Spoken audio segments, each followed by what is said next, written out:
Hello everyone. In last lectures we have seen what is mathematical optimization problem and we have seen how we can formulate them. So the next step in optimization process is to check the existence of solution. But we will study this step later in the course. So in today's lecture we will not talk about this.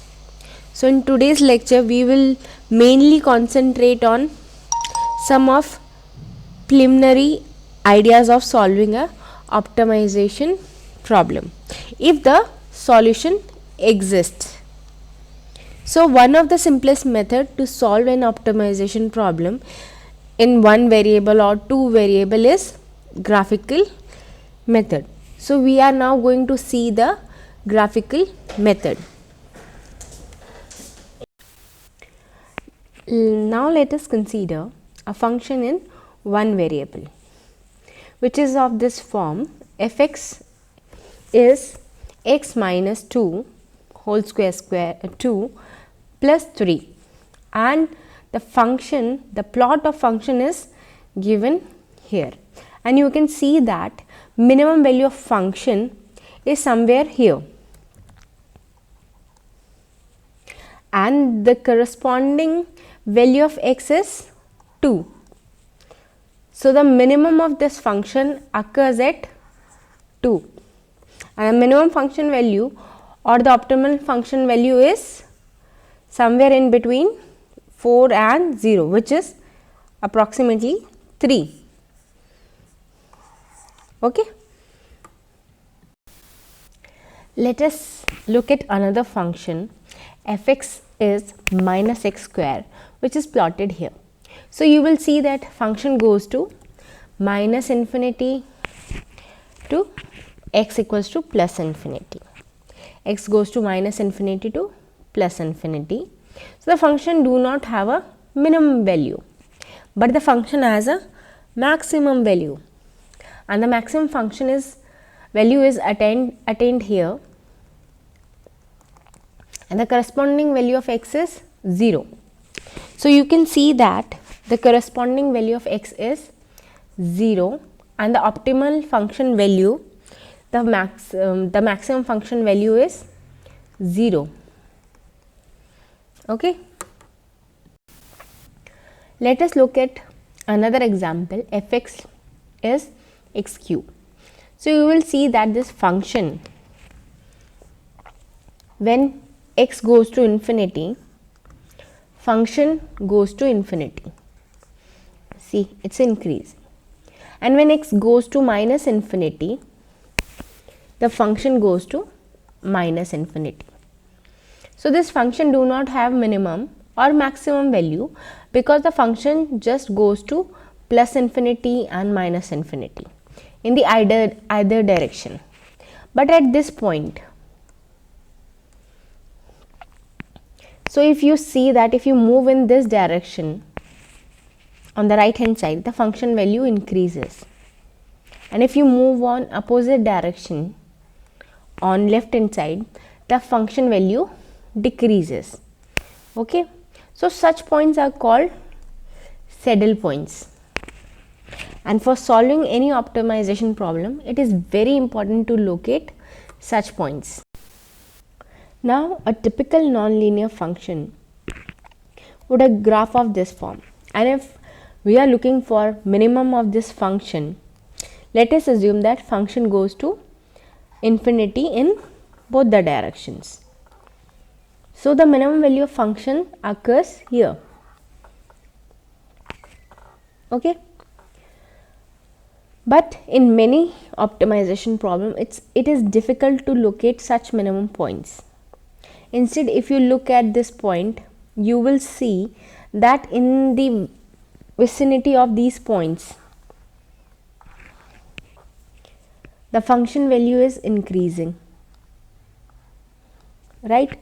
So many optimization algorithm that we are going to study, we will try to find out such minimum points. So these are called as local minima. and we will formally define them later in this course. And such point where the function value is the least is called global minimum.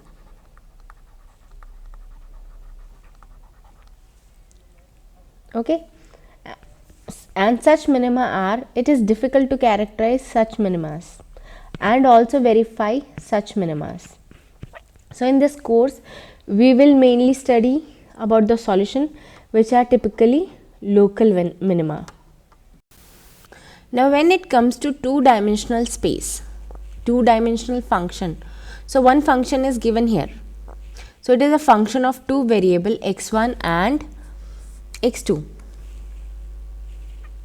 and f of x1 and x2 is x1 square plus x2 square. So the surface plot of this function is given here. So now if we cut this function or surface plot horizontally, what we will get is a circle which are shown beneath the surface. So this is x1 coordinate, this is x2 coordinate, and on the vertical axis the function value. So if we cut the surface horizontally, that would result in called as contour plot. So contour plot for two dimensional is basically a set of point where the function value is constant.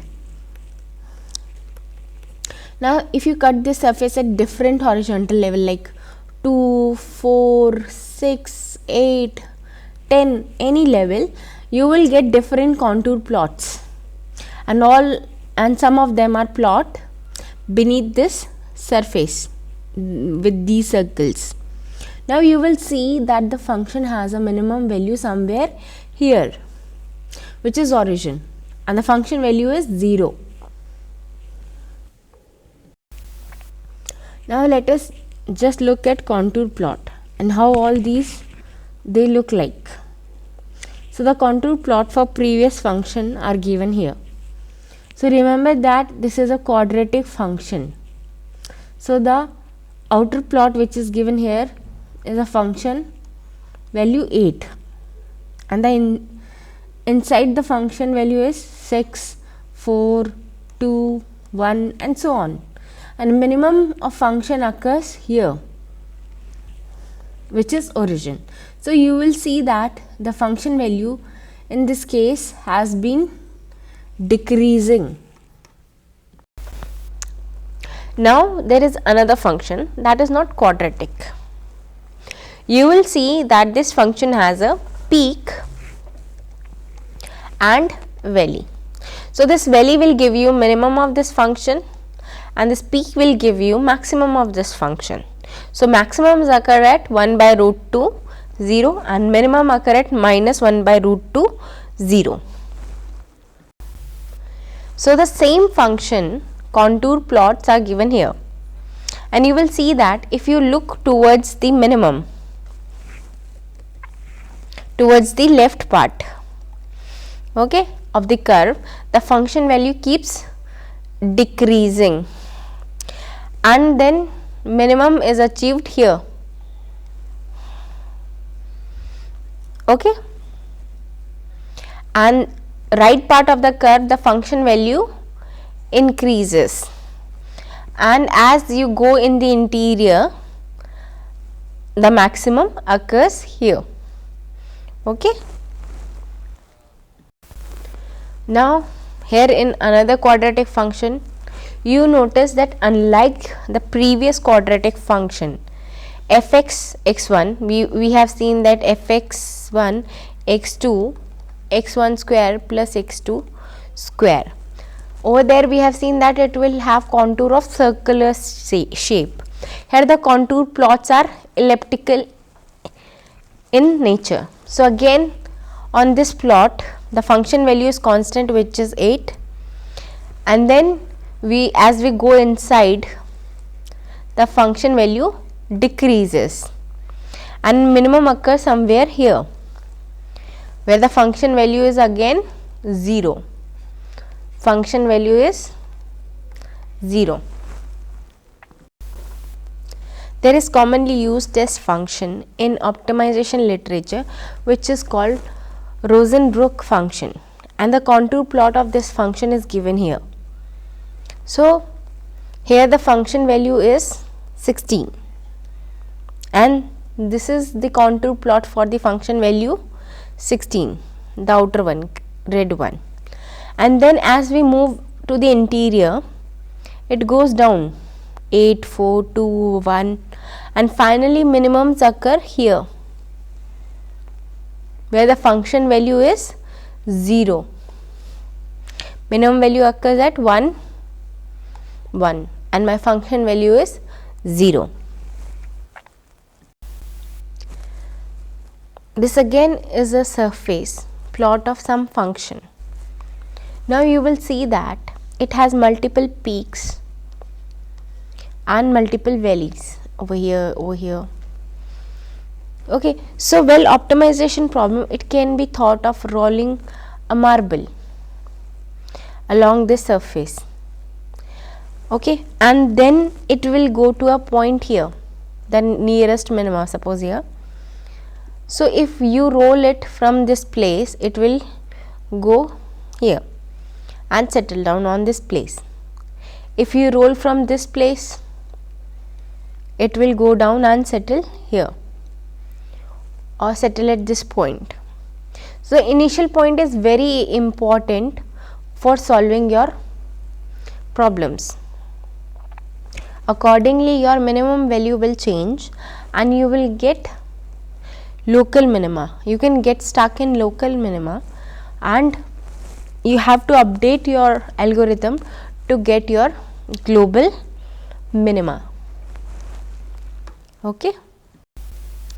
Now beyond 2 dimension, it is very difficult to use graphical method to solve a problem. So one has to resolve to analytical method or numerical method. And analytical methods typically give you a solution in one go, while numerical method will give you algorithm which are iterative in nature and they will reach the solution over a period of time. So we will look at some of the numerical methods, the solution given by numerical method.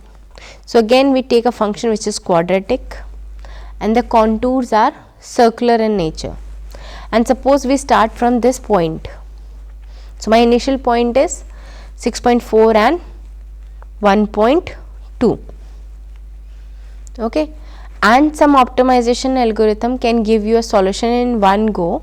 So if you start from this point, in next step of optimization algorithm you will have the solution which is 7 and 2, 7 comma 2.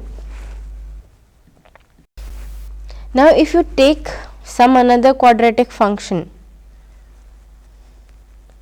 and whose contour plots are elliptical in nature, and some optimization problem might give you a solution in a certain number of steps. For example, if we start here from -1 and -2 and the algorithm might go from this place to this point and then will go to this point, then it goes on this point and so on, and finally it will reach to minimum point. So it will follow this zigzag path and reach a solution. Okay, on the another hand, some algorithm might give you a solution in one step. Okay, so a lot depends on the kind of algorithm that you want to use for a given function. Now if you look at Rosenbrook function, and so these are contour of the Rosenbrook function. Now suppose initial point is say 0.6, 0.6 point, then typical optimization algorithm will follow this path and then you will see the number of iteration required to reach the solution. So it take a lot small steps, very small steps to go towards the solution 1, 1. Okay. On the other hand, if you take or you again consider same Rosenbrook function, but start from a point which is -2 and 1, and then see the path which is followed by the same optimization algorithm which was used previously. So it will start from here, take a step to this point, and then take lots of step, and finally it comes to this point, then goes to this point here, and then take lots of steps again from this point to this point, and finally it comes to its solution. So you will see a lot depends on initial point that you choose for solving your optimization problem using numerical method. As in last problem, we have took point somewhere here, and the application of algorithm on this function would require less step. If you are considering initial value here, it will require less step if you start from here. On the other hand, if you start from here, it has to take many more iterations. So depending upon the function, one need to decide which algorithm to use. There are no generic algorithm to solve an optimization problem. It all depends on how robust the algorithm is for a particular problem, and what is computationally complexity of the algorithm, and what is the information that algorithm requires to solve a given problem. So one has to make careful decision about the selection of an optimization algorithm to solve a given problem, and sometimes some algorithm may not even converge to an optimal solution. Now this was the unconstrained problem, and one solution of this unconstrained data fitting problem is shown with this blue line. So you will see that we can get a quadratic function by determining a, b and c parameter involved in quadratic functions. That's all for today's lecture. Thank you.